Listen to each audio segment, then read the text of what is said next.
तर नमस्कार मित्रमंडळी, सगळ्यांना माझा राम राम. सगळ्यांना शुभ संध्याकाळ.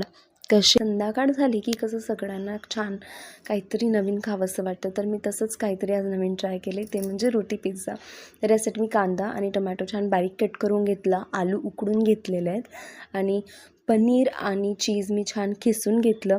त्यानंतर मी इथे टोमॅटो केचप आणि ग्रीन चिली सॉस मागवला होता. त्यानंतर मी इथे चीज आणि पनीर छान सोबत किसून घेतलं. त्यानंतर ते मिक्स करून घेतलं.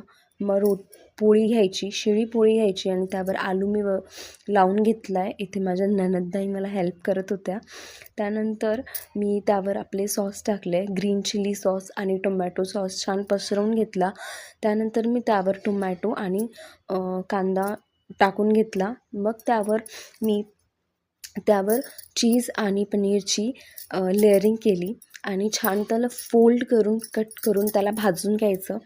दोघी साईडने कमी ताव्यावर कमी गॅसवर त्याला भाजायचं, म्हणजेच ते कुरकुरीत आणि छान असं क्रिस्पी होतं.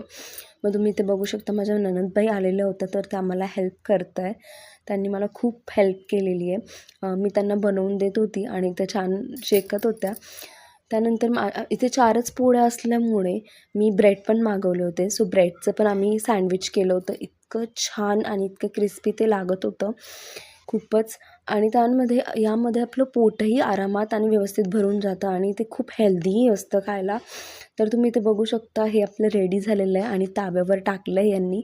तर छान शेकत होत्या एकदम व्यवस्थित. ॲक्च्युली मला यांनीच ही रेसिपी सांगितली होती. आम्ही खिचडी लावली होती थोडीशी आणि खूप जणं असल्यामुळे. आणि ह्या माझ्या जाऊबाई ते टेस्ट करत होत्या आणि सांगत होत्या की खूप छान झालं असं.